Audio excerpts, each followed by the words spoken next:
Hello people, welcome to SCL single quick learning channel. आज हम पढ़ेंगे basic accounting concepts and basis of accounting. Accounts का बहुत ही important topic होता है अकाउंटिंग प्रिंसिपल्स, जिसमें हम पढ़ते हैं अकाउंट्स के क्या कॉन्सेप्ट हैं, क्या कन्वेंशंस हैं। तो आइए फर्स्ट देखते हैं हम। This is concept of business entity. First concept आता है बिजनेस एंटिटी का concept. According to this concept, it is assumed that the business entity and owner of that entity are separate entity. इसका मतलब कि business का owner और business entity दोनों अलग अलग इंडिविजुअल की तरह हम ट्रीट करेंगे। जब भी बात अकाउंट्स की आती है तो सबसे मेन बात यही होती है, हम ये सोच के चलते हैं कि बिजनेस का ओनर और बिजनेस दोनों ही अलग अलग इंडिविजुअल हैं, दोनों ही अलग अलग एंटिटीज़ हैं। क्यों मानते हैं? शायद इसीलिए जब भी हम जो भी पैसा बिजनेस का ओनर अपने ही बिजनेस में इन्वेस्ट करता है उसको हम क्या लेके चलते हैं? कैपिटल। और कैपिटल का क्या मतलब? ये कैपिटल क्या होती है? बिजनेस की लायबिलिटी होती है। लायबिलिटी का मतलब कभी ना कभी बिजनेस को वो पैसा रिटर्न के तौर पर ओनर को वापस करना है। तो इसीलिए कहा जाता है कि बिजनेस का ओनर और बिजनेस की एंटिटी दोनों अलग अलग हैं। और एक और एग्जांपल अगर मैं इसका बताऊं तो ओनर जब भी कभी भी अपने पर्सनल यूज़ के लिए बिजनेस में से पैसा निकालता है, अपनी कैपिटल निकालता है, तो उसे हम क्या बोलते हैं? ड्राइंग्स बोलते हैं। और ड्राइंग्स क्या है? कंपनी के लिए एसेट है, मतलब कि एक फ़ायदा है जो कि डेबिट साइड में शो होती है। क्यों होती है? क्योंकि अगर कंपनी के ने जो लोन वापस करना था उसमें से ओनर ने जो है थोड़ा सा अमाउंट पहले ही निकाल लिया तो कंपनी की लायबिलिटी तो कम हो गई ना। इसी तरीके से बिजनेस का ओनर और बिजनेस की एंटिटी दोनों अलग अलग माने जाते हैं। बिजनेस के अंदर ओनर जितना भी पैसा लगाएगा वो सारी बिजनेस के लिए कैपिटल है, और जितना भी पैसा वो बिजनेस से निकालेगा वो उनके लिए फ़ायदे की बात है। तो ये था बिजनेस एंटिटी का concept. In short, business entity and the owner of that entity are a separate individual. Okay, let's skip to next one principle. So here is our second principle, that is money measurement. Money measurement concept क्या कहता है? Money का मतलब पैसा, और measurement का means जिसे आप माप सको। ऐसी ट्रांजैक्शंस, ऐसी जितनी भी जो हम ट्रांजैक्शन अकाउंट्स में करते हैं जिन्हें हम मनी के टर्म में या क्वांटिटेटिव टर्म में मेज़र कर सकते हैं, सिर्फ वही जो ट्रांजैक्शंस हैं उन्हें हम बुक्स ऑफ अकाउंट्स में रिकॉर्ड करेंगे। ये कॉन्सेप्ट है मनी मेजरमेंट का कॉन्सेप्ट, जिसके अंदर आइए पढ़ते हैं पहले। According to money measurement concept, only those transactions are recorded in the books of accounts which are monetary in nature, जैसे कि purchase of goods, sales of goods. Transaction जिनको आप मनी के टर्म में नहीं बता सकते, जैसे क्वालिटेटिव नेचर की, उन्हें आप शो नहीं कर सकते। इसके एग्जाम्पल के तौर पे क्या बताया हुआ है? आपने कोई एम्प्लॉय अपॉइंट किया है, ठीक है, या किसी को भी आपने काम से निकाल दिया, टर्मिनेट कर दिया किसी एम्प्लॉय को, तो उसको हम बुक्स ऑफ अकाउंट्स में शो कैसे करेंगे? क्योंकि वो मॉनेटरी टर्म में नहीं है। ऐसा थोड़ी लिखेंगे कि 5,000 का एम्प्लॉय था, उसे हमने निकाल दिया, नहीं, ऐसा नहीं हो सकता। तो ऐसे नेचर की ट्रांजैक्शन जिनको हम क्वांटिटी के तौर पर नहीं बता सकते, उन्हें हम अकाउंट्स में रिकॉर्ड नहीं करते हैं।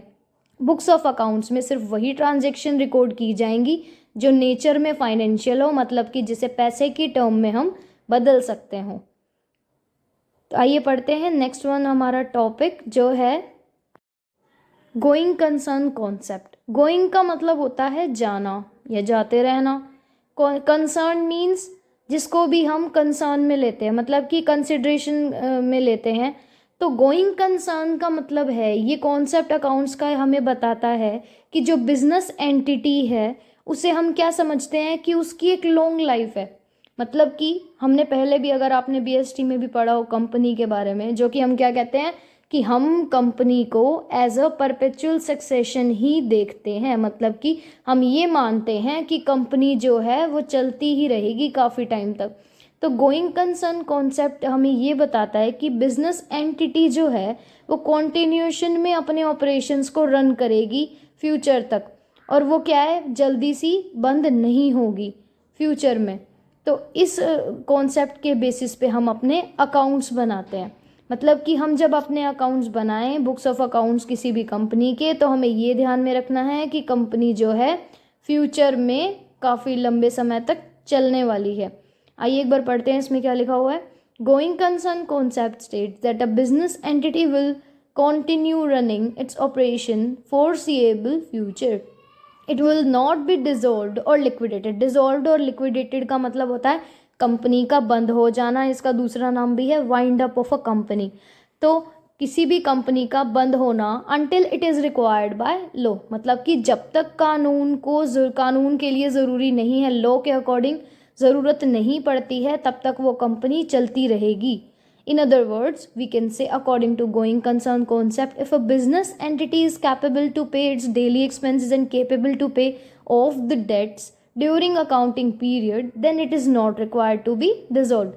मतलब कि अगर कोई बिजनेस एंटिटी अपने रूटीन के एक्सपेंसेस, रूटीन के खर्चे निकाल सकती है और इतनी कैपेबल है कि अपने अकाउंटिंग पीरियड जो होता है 1 ईयर का, उसके लोन्स को, उनके डेट को पे कर पाती है, तो उसको डिसॉल्व करने की या बंद करने की ज़रूरत नहीं है। It can continue running its operation. It is known as fundamental principle of accounting. इसे हम और क्या नाम से जानते हैं? फंडामेंटल प्रिंसिपल ऑफ अकाउंटिंग के नाम से। इन शॉर्ट, कंपनी तब तक अपने बिजनेस को रन करेगी जब तक कि वो अपने खर्चे उठा रही है दिन के, और जब तक वो क्या है, अपने लोन्स को पे करने के लिए केपेबल है। नेक्स्ट है accounting period concept. Accounting period concept अभी हमने पढ़ा, अकाउंटिंग पीरियड होता है। तो अकाउंटिंग पीरियड का क्या मतलब है? पीरियड मीन्स ड्यूरेशन, टाइम, और अकाउंटिंग मीन्स जो हम प्रोसेस है अकाउंट्स को बनाने की, जो प्रोसेस है उसे अकाउंटिंग कहते हैं। तो अकाउंटिंग पीरियड कॉन्सेप्ट हमें क्या कहता है कि हम, अब देखो, कोई भी कंपनी हमने पढ़ा कि गोइंग कंसर्न मीन्स वो कंपनी काफ़ी टाइम तक चलती रहेगी। अब अगर हम अकाउंट्स बनाते जाएंगे ट्रांजेक्शन्स ही रिकॉर्ड करे जा रहे हैं और उसको एक बार के लिए आप उसके कंक्लूजन नहीं निकाल रहे, उसकी रिपोर्ट्स जो है नहीं बना रहे, बैलेंस शीट नहीं बना रहे, तो हमें कैसे पता लगेगा कि प्रॉफिट हुआ, लॉस हुआ, कब हुआ, किस टाइम पे हुआ? तो हमें क्या है, बुक्स ऑफ अकाउंट्स को सम अप करने के लिए, एक कंक्लूजन निकालने के लिए हमें एक ड्यूरेशन की ज़रूरत पड़ती है। Duration means time. तो कंपनीज के अकॉर्डिंग या फिर बिजनेस के अकॉर्डिंग उसे हम बोलते हैं अकाउंटिंग पीरियड। अकाउंटिंग पीरियड जिस तरीके से स्कूल जाने वाले बच्चों, आप लोगों का देखो सेशन होता है, आपको पता है आपका 1 अप्रैल से 31 मार्च तक का पूरा एक सेशन होता है, जिसके अंदर आप एक ही क्लास में पढ़ते हैं, एग्जाम्स देते हैं और फिर नेक्स्ट क्लास में जाते हैं। उसी तरीके से जैसे आपकी रिपोर्ट कार्ड बनती है पूरे साल की, 31 मार्च तक बनने के बाद वो जो रिपोर्ट कार्ड है उसका काम खत्म हो जाता है, क्योंकि उसमें से जो है वैल्यूएबल रिजल्ट्स आप ड्रॉ कर लेते हैं। उसी तरीके से सिमिलरली बिजनेस की लैंग्वेज में या बिजनेस के कॉन्सेप्ट में क्या होता है, कंपनीज भी इसी तरीके से 1 अप्रैल से 31 मार्च तक 12 महीने अपने अकाउंट्स प्रिपेयर करती है। उस बुक्स ऑफ अकाउंट्स में वो अपनी सारी बातें लिखती है, सारी क्वांटिटेटिव ट्रांजैक्शंस रिकॉर्ड करती है और 31 मार्च को वो प्रॉफिट और लॉस कैलकुलेट करती है, और उस प्रॉफिट और लॉस के बेसिस पे ही कंपनी की बैलेंस शीट को जज किया जाता है। और ये अकाउंटिंग पीरियड का कॉन्सेप्ट क्या कहता है, that statement can be prepared and presented to investor within a particular time period. मतलब कि अब जो भी आप पूरे साल में रिपोर्ट बनाएंगे, वो रिपोर्ट आपको क्या है, इन्वेस्टर्स तक शो करनी है एक पर्टिकुलर टाइम पीरियड में, और वो पर्टिकुलर टाइम पीरियड क्या होगा, 12 महीने का होगा। It is usually of 12 months. According to this concept, all transactions should be equally divided into equal time periods, which is known as accounting period. Accounting period means एक fix time period के according आपको accounts बनाने पड़ेंगे, और वो time period होगा 12 महीने का। यूजुअली अकाउंट्स में अकाउंटिंग पीरियड होता है बेटा 1 अप्रैल से 31 मार्च तक का टाइम पीरियड फिक्स होता है। मंथ्स हो सकता है वेरी करें, कई कंपनीज ऐसा भी हो सकता है 1 जनवरी से 31 दिसंबर तक बनाती हूँ, ठीक है। तो ये है हमारा अकाउंटिंग पीरियड कॉन्सेप्ट, जो शॉर्ट में हमें ये कहता है कि हमें अकाउंटिंग पीरियड के अकॉर्डिंग, एक फिक्स पीरियड के अकॉर्डिंग हमें बुक्स ऑफ अकाउंट्स को प्रिपेयर करना है, ताकि एट द एंड हम उन्हें इन्वेस्टर्स को शो कर सकें। नेक्स्ट वन कॉन्सेप्ट पे आते हैं अब हम। हमारा जो 5th वन कॉन्सेप्ट है वो है कॉस्ट कॉन्सेप्ट। कॉस्ट का मतलब क्या होता है, आपने इकोनॉमिक्स में भी पढ़ लिया होगा अब तक। तो कोस्ट का मतलब होता है किसी भी चीज़ को बनाने में लगा हुआ खर्चा, जो चीज़ के ऊपर जो भी आपने आपकी एसेट खरीदी है या आपने कोई भी चीज़ खरीदी है उसका जो कोस्ट होता है वही उसे कहते हैं कीमत, कीमत को कोस्ट कहते हैं। तो कोस्ट कॉन्सेप्ट क्या कहता है? According to cost concept an asset should be always recorded at the price on which it will purchase whatever its market value is. अब देखिए सिंपल सी बात है, मान लीजिए आपने आज अगर कोई एसेट खरीदी है, मान लीजिए मशीनरी खरीदी है आपने, मशीनरी आपने खरीदी है 50,000 की, 50,000 की मशीनरी अगर वो आज है, 4 दिन बाद उसकी वैल्यू 55,000 हो गई, तो आप कौन सी वैल्यू लिखेंगे अपने ट्रांजेक्शन जो लिखेंगे बुक्स ऑफ अकाउंट्स में? क्या वैल्यू लिखेंगे हम लिखेंगे 50,000 रुपीज़, क्योंकि हमने कितने में खरीदी है मशीनरी? 50,000 में। तो यही इसी को ही कोस्ट कॉन्सेप्ट कहा जाता है। कोस्ट कॉन्सेप्ट मीन्स जो भी एसेट हम खरीदेंगे उसे जब हम रिकॉर्ड करेंगे अकाउंट्स में तो उसी प्राइस पे रिकॉर्ड करनी है जिस पे हमने उसे खरीदा था, भले ही उसका प्रेजेंट प्राइस या मार्केट प्राइस जो है कुछ और हो गया हो, लेकिन हमें जो है उसकी वैल्यू वही लिखनी है जो हम जिस टाइम हमने जिस भी वैल्यू पे हमने उसे खरीदा था।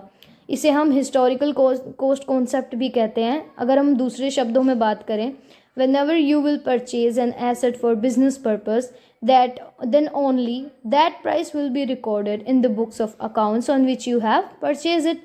मतलब कि आप सिर्फ वो कोस्ट कंसीडर करेंगे ट्रांजैक्शन को रिकॉर्ड करने के लिए जिस कोस्ट पर आपने उसको खरीदा है। नीचे एग्जाम्पल भी गिवन है, आप देख सकते हैं। एग्जाम्पल में दे रखा है, suppose you purchase a building of 20 lakh. अब आपने 20 लाख में अगर बिल्डिंग खरीदी है, then it will continue to appear in books at that figure. तो उसी फिगर में ही आपको क्या है, उसी वैल्यू पर ही आपको उसे बुक्स ऑफ अकाउंट्स में रिकॉर्ड करना होगा, क्योंकि बिल्डिंग की हो सकता है वैल्यू कम ज़्यादा हो जाए आगे चल के, लेकिन फिर भी आपको रिकॉर्ड्स में क्या लिखना है? 20 लाख ही लिखना है। ये होता है कोस्ट कॉन्सेप्ट। इसको अगर इन शॉर्ट में बोलें तो हमें जो कोस्ट लिखनी है एसेट्स को रिकॉर्ड करने के लिए, जो भी एसेट हम खरीदेंगे उसकी कोस्ट वही लिखेंगे जितने में हमने वो खरीदी होगी, ना कि उसकी मार्केट वैल्यू। तो नेक्स्ट कॉन्सेप्ट की बात करें अब, नेक्स्ट कॉन्सेप्ट हमारे पे आते हैं। नेक्स्ट कॉन्सेप्ट हमारा बहुत ही इंटरेस्टिंग है, that is dual aspect for duality, या फिर हम कह सकते हैं डुअल कॉन्सेप्ट। डुअल का मतलब होता है बेटा डबल, एस्पेक्ट का मतलब तरफा, दो तरफा, दो तरफा का मतलब जो दोनों तरफ से हो। It states that whenever a transaction occurs it has two-sided effect। यहाँ पर आप दो तरफा गलत समझ रहे हैं, जो भी समझ रहे हैं। मेन टॉपिक हमारा क्या है? डबल साइडेड इफेक्ट्स का मतलब ये प्रिंसिपल हमें बताता है कि कोई भी ट्रांजैक्शन अगर हम रिकॉर्ड करते हैं तो उसका जो इफ़ेक्ट होगा, जो उसका इफेक्ट पड़ेगा वो दो साइड पड़ेगा। हमने पढ़ा कि किसी भी अकाउंट की दो साइड होती हैं, डेबिट 1 एंड क्रेडिट 1। तो जब भी कोई भी ट्रांजैक्शन रिकॉर्ड की जाएगी तो उसका इफ़ेक्ट दो जगह पड़ेगा। एक जगह उसे डेबिट किया जाएगा, वहीं दूसरी जगह उसे किसी अकाउंट में क्रेडिट शो किया जाएगा। It means whenever something is given then someone will receive it। मतलब कि अगर देखो हमने कोई एसेट खरीदी है तो हमने पैसा जो है हमारे पास से जाएगा तभी तो एसेट आएगी। ऐसा तो नहीं है कि पैसे भी रख लोगे और एसेट भी खरीद लोगे। तो 7th कॉन्सेप्ट हमारा है revenue recognition. Revenue means business की इनकम और रिकॉग्निशन मीन्स पहचान। तो रेवेन्यू को हम तब रिकॉग्नाइज करते हैं अपने बुक्स ऑफ अकाउंट्स में, तब रिकॉर्ड करते हैं जब हम उसे अर्न कर लेते हैं, मतलब कि कमा लेते हैं, ना कि तब जब कैश कलेक्ट किया जाए। In simple words we should recognise a revenue when it has earn. मान लीजिए आपने इनकम जो है अर्न कर ली है, कमीशन आपको रिसीव होना है तो वो आपकी इनकम है, तो उसे हम क्या है पहले ही रिकॉर्ड कर लेंगे जब हमने उसे अर्न कर लिया। कैश हो सकता है आपको नेक्स्ट मंथ मिले, नेक्स्ट वीक मिले, बट हम उसे उसी टाइम रिकॉर्ड करते हैं जिस टाइम हमने उसे अर्न कर लिया। Now the question is when a revenue will considered as earned. कि क्वेश्चन आता है कि रेवेन्यू को हम कब कंसीडर करें कि वो अर्न मतलब हमने कमा ली है। To understand its answer we will take an example. हम एक एग्जाम्पल लेते हैं। मान लो आपने कोई प्रोडक्ट बेचा है, ठीक है, उसका रेवेन्यू जो है वो तब कंसीडर किया जाएगा जब आपका प्रोडक्ट कंज्यूमर को डिलीवर हो जाएगा।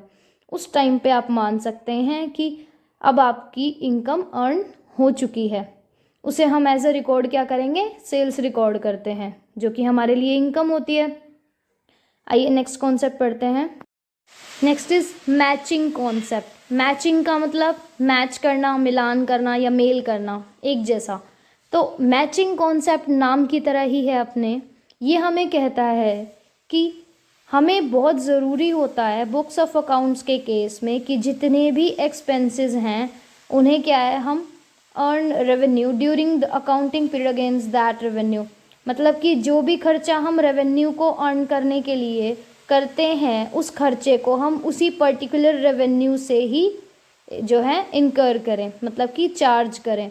अगर हम दूसरे वर्ड्स में बात करें तो expenses incurred in an accounting period should be matching to the revenue earn during that period. कि हमें जिस अकाउंटिंग पीरियड के एक्सपेंसेस को हम रिकॉर्ड करते हैं उसे हमें जो मैच करना होता है उसी अकाउंटिंग पीरियड की रेवेन्यू से किया जाना चाहिए। मतलब कि एक पर्टिकुलर अकाउंटिंग पीरियड में जितनी आपकी एक्सपेंसेस हुए, जितने आपके रेवेन्यू हुए, उनको आपस में ही मैच करा जाना चाहिए और उसी पर्टिकुलर अकाउंटिंग पीरियड के according. Next one concept is our 9th के concept, that is full disclosure. Full का मतलब पूरा, डिस्क्लोजर मतलब सारी बात खुल के बताना। अब जैसा कि आपने नाम से ही समझ में आ गया होगा, फुल डिस्क्लोजर का मतलब ये कॉन्सेप्ट हमें ये बताएगा कि हमें सारी इन्फॉर्मेशन जो भी आपकी कंपनी की बुक्स ऑफ अकाउंट्स के लिए ज़रूरी इन्फॉर्मेशन है वो सारी नेसेसरी इन्फॉर्मेशन हमें अकाउंट्स में रिकॉर्ड करनी चाहिए। मतलब कि आपकी जितनी भी जो मॉनेटरी टर्म्स में या क्वांटिटेटिव टर्म्स में की ट्रांजैक्शन होती है उसे हमें सेम टाइम पे अकाउंट्स में रिकॉर्ड करना ज़रूरी होता है। हमें सारी ही इन्फॉर्मेशन डिस्क्लोज करनी पड़ती है। इसको पढ़ते हैं क्या लिखा हुआ है। Full disclosure concepts states that all the necessary information should be recorded in the books of accounts which are important for the user of the company। अब हम बुक्स ऑफ अकाउंट किसके लिए बनाते हैं? ऑब्वियसली कंपनी के लिए बनाते हैं। इसीलिए कंपनी के यूज़र्स के लिए, यूज़र्स आपको पढ़ाया जाएगा कि कौन कौन से यूज़र्स होते हैं, ठीक है, इंटरनल और external whatever they are. हमें क्या है, जो भी बुक्स ऑफ अकाउंट्स बनानी होती है ना वो इन यूज़र्स को ही शो करने के लिए बनानी होती है। इसीलिए जब इन यूज़र्स के जो भी ज़रूरत की इन्फॉर्मेशन है वो इन्हें उनके अपने बुक्स ऑफ अकाउंट्स में चाहिए होती है। मतलब कि इस कॉन्सेप्ट में हम ये कह सकते हैं कि जब भी बुक्स ऑफ अकाउंट प्रिपेयर की जाती है तो उसमें वो सारी इन्फॉर्मेशन रिकॉर्ड की जाती है जो एक कंपनी के यूज़र्स के लिए बेनिफिशियल हो सकती है, ताकि वो कंपनी के लिए बेटर डिसीजन ले सके।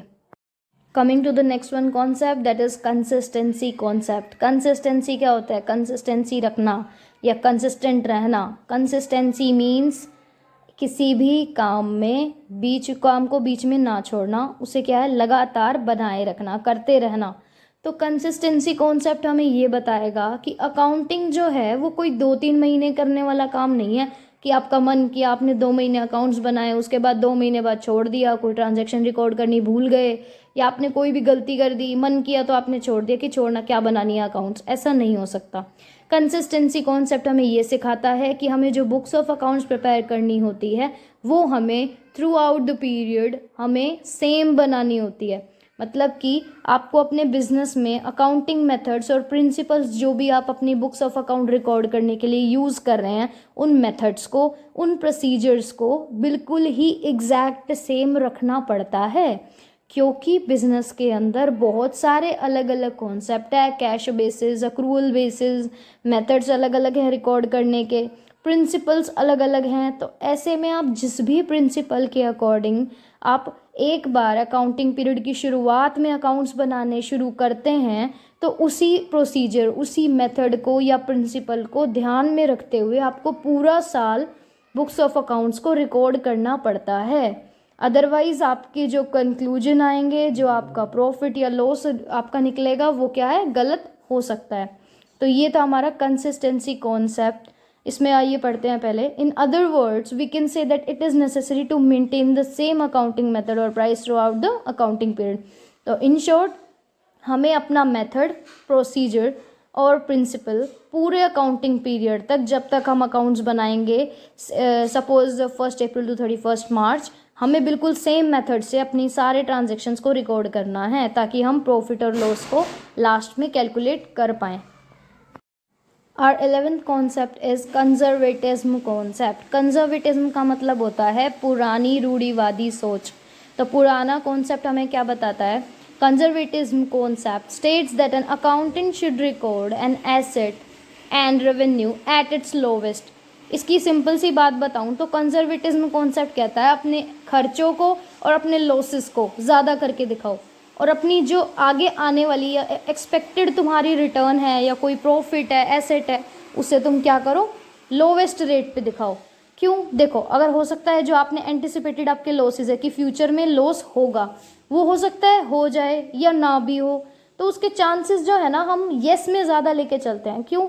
आप क्या है, सेफ साइड अगर पैसा उसका अलग से रिजर्व बना के रखेंगे, इन केस फॉर्चुनेटली अगर वो लॉस नहीं होगा तो आपके लिए तो बेनिफिशियल है ना वो चीज़, कि आपने तो पहले से अपने लिए रिस्क से बचने के लिए आपने पहले ही उसके लिए अमाउंट बचा के रखा। और यही मैं बात करूं उल्टे की, मतलब कि रेवेन्यू की, आपने सोचा कि आपको शायद आगे आपकी लॉटरी लगने वाली है, बट इन केस वो लॉटरी नहीं लगी या फिर मान लो पैसा आपका रिटर्न नहीं आया, आपकी इनकम नहीं हुई, आपने तो शो कर दिया अकाउंट्स में, तो उससे क्या होगा, आपको लॉस होगा। इसीलिए कंजर्वेटिज्म कॉन्सेप्ट हमें ये कहता है कि अकाउंटेंट को किसी भी एसेट और रेवेन्यू को अपनी लोवेस्ट वैल्यू में लिखना चाहिए और लायबिलिटी और एक्सपेंसेस को हाईएस्ट वैल्यू में लिखना चाहिए। In other words, it states that assets and revenue should not be overstated and expenses and liability should not be understated in books of accounts. Books of accounts में expenses और liabilities को understate करना नहीं चाहिए और assets और revenue को overstate नहीं करना चाहिए। और इस कॉन्सेप्ट को हम और किस नाम से जानते हैं? Prudence concept of accounting. ये बहुत ही इंपॉर्टेंट कॉन्सेप्ट है, सबसे ज़्यादा जो है अकाउंटिंग प्रिंसिपल्स में से मेन कॉन्सेप्ट है प्रूडेंस कॉन्सेप्ट ऑफ अकाउंटिंग। आइए नेक्स्ट पढ़ते हैं क्या है। And the next concept is materiality concept. आपने अभी कॉन्सेप्ट पढ़ा था फुल डिस्क्लोजर, अगर आपको याद हो तो। फुल डिस्क्लोजर कॉन्सेप्ट क्या था? जहाँ पर हम बताते हैं कि अकाउंट्स में हमें सारी बातें डिस्क्लोज करनी चाहिए, जितनी भी इंफॉर्मेशन ज़रूरी है उसे लिखना चाहिए। उसका बिल्कुल अपोजिट कॉन्सेप्ट है मटीरियलिटी कॉन्सेप्ट। मटीरियलिटी का मतलब होता है मतलब की बात। तो अगर मैं यहाँ बात करूँ नॉर्मल लैंग्वेज में, तो ये कॉन्सेप्ट हमें ये कहेगा कि आपने क्या करना है, जो भी ज़रूरत की बात है ना सिर्फ उतना ही लिखो। मतलब कि आपने ऊल जलूल कोई भी ऐसी बात नहीं लिखनी है अकाउंट्स में जिसकी ज़रूरत यूज़र्स को नहीं है। ठीक है, मान लो कोई भी आपकी कंपनी में आपकी मशीन थोड़े टाइम के लिए ख़राब हो गई, तो आपको ये नहीं लिखना कि प्रोडक्शन में मशीन ख़राब हो गई, वो तो क्या काम, यूज़र्स ने क्या करना है उस चीज़ का। तो ऐसी बातें लिखो जो ज़रूरी हों। It's stated that every material item should be recorded in the books of account which is important for the user in a company। कि आपको सिर्फ वही important terms लिखनी है, materiality terms, material item लिखनी है books of account से जिनका profit और loss के साथ कोई लेना देना हो। Here material item refers to the items whose inclusion or exclusion can affect the financial statement। मतलब कि material items means वो सारी items जिसे आप जिसके अकॉर्डिंग जो है अगर वो इंक्लूड की जाए या एक्सक्लूड की जाए, मतलब कि अगर हम उन्हें financial statement books of account से हटाते हैं या उन्हें डालते हैं, उससे जो है हमारे प्रॉफिट और लॉस पर, फाइनेंशियल कंडीशन पर अफेक्ट पड़ता है। उन सबको हम मटेरियल आइटम्स कहते हैं। इसके मटेरियल आइटम्स में कौन कौन आ गई? परचेज, सेल, कैश, ये सब क्या है? मटेरियल आइटम्स है। क्योंकि इनके अगर हम एक भी एंट्री भूल जाएंगे तो क्या होगा, हमारी फाइनेंशियल स्टेटमेंट के जो प्रॉफिट और लॉस आएगा वो गलत आएगा। इसीलिए ये कॉन्सेप्ट कहता है कि ऑब्जेक्टिविटी मीन्स, जो आपका कॉन्सेप्ट है मीन्स अकाउंट्स जो बनाएंगे हम वो ऑब्जेक्टिव नेचर के होने चाहिए। मतलब कि वो एक तो कंपनी के गोल्स को पूरा करें, और दूसरी बात उन्होंने क्या बताई कि फेयर होने चाहिए, और दूसरा बायसनेस फ्री होने चाहिए। बायसनेस का मतलब होता है कि मान लो आपके कोई भी ट्रांजैक्शन थी जो आपकी रिलेटिव से रिलेटेड थी, कुछ आपने उसे लिखा नहीं ये सोच के कि छोड़ना, ये तो चाचे ताऊ की बात है, तो उससे क्या होगा, आपकी जो फाइनेंशियल स्टेटमेंट है वो करप्ट होगा। ठीक है, उसमें क्या है, डिस्टर्बेंस आएगी और उसके कारण आपकी फाइनेंशियल पोजीशन में प्रॉब्लम आएगी। आप क्या है अपनी कंपनी की फाइनेंशियल पोजीशंस को गलत जो है निकाल सकते हैं। इसीलिए आपको क्या करना है, जितनी भी मटेरियल आइटम्स हैं चाहे वो कैसे भी हों, कोई भी ट्रांजैक्शन की हो, आपको उनको अपने बुक्स ऑफ अकाउंट्स में रिकॉर्ड करना है। तो ये कॉन्सेप्ट था हमारा ऑब्जेक्टिविटी का। इन शॉर्ट, ऑब्जेक्टिविटी मीन्स जो ऑब्जेक्ट को फॉलो करे, ऑब्जेक्ट को पूरा करने में हेल्प करे, दूसरा हमें बायसनेस से दूर रखे, और तीसरा मटेरियल आइटम्स रिकॉर्ड की जा सके जो सिर्फ और सिर्फ फाइनेंशियल स्टेटमेंट से रिलेटेड है और उन्हें अफेक्ट कर सकती हैं।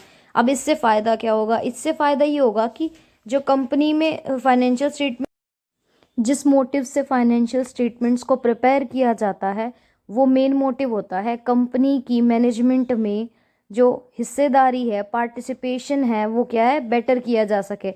मतलब कि कंपनी को बेटर बनाया जा सके, और उस बेटर बनाने के लिए जो डिसीजन मैनेजमेंट लेती है उसमें हेल्प करती है फाइनेंशियल स्टेटमेंट। तो फाइनेंशियल स्टेटमेंट अगर बायस फ्री होगी, फेयर होगी, ट्रू होगी और फैक्ट्स के बेसिस पे होगी, तो उससे क्या फ़र्क पड़ेगा? मैनेजमेंट जो भी डिसीजन लेगी वो बिल्कुल सही साबित होगा और आपकी कंपनी ग्रो करेगी। तो ये था ऑब्जेक्टिविटी कॉन्सेप्ट। अब हमने 13 कॉन्सेप्ट्स पढ़े हैं अकाउंट्स के प्रिंसिपल्स में, जो मेन टॉपिक है हमारा अकाउंट्स का। तो ये था हमारा टॉपिक आज का। आई होप आपको समझ में आया होगा। Let me know your thoughts and views in comment section. Thanks for watching the video. Like and share and please subscribe the channel for more.